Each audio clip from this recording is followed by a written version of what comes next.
Okay, we're on to leaves. I've got a couple different kinds, like an oak leaf, a maple leaf, and I've cut some out here. Let me just cut one out here. So you roll it, you want to roll it a little on the thinner side, not paper thin. This isn't gum base, it's just fondant. And take the veining tool. Remember earlier I said there's a wider side and a thinner. This time we're using the thinner. Hold it like this with a pencil with the scoop going up. On these, I like to start like this. This is on a foam pad, and then start from the center line and just curve out. Okay, same on here. Now the other one here is a little different. Okay, so we go from the center, and then we do one shoot, main shoot out here, and another one here, and then just do a whole bunch of like little offshoots to these other areas. There's also veiners that you can get if you don't feel comfortable doing this by hand. There's little veiners and things for different leaves that you can get.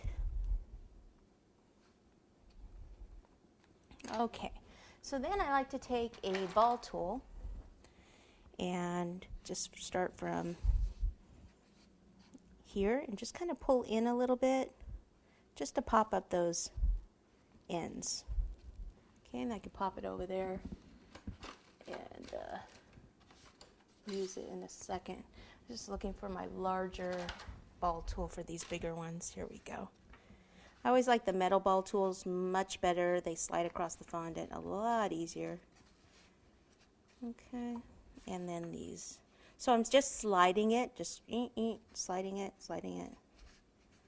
Not in too much because you don't want to get rid of all the veining that you did. You can even use the bigger one on this. Okay, so then we can just pop them on here and we can dust them. We'll take some yellow on this here. And we can take some spiced pumpkin on the edges here.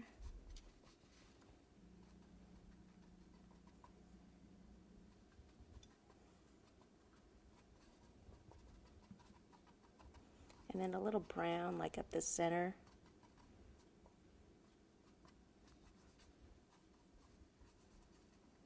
And then let's take, this is Rouge Flambe, it's a little bit more of a rust color, and we'll do this one with the rust.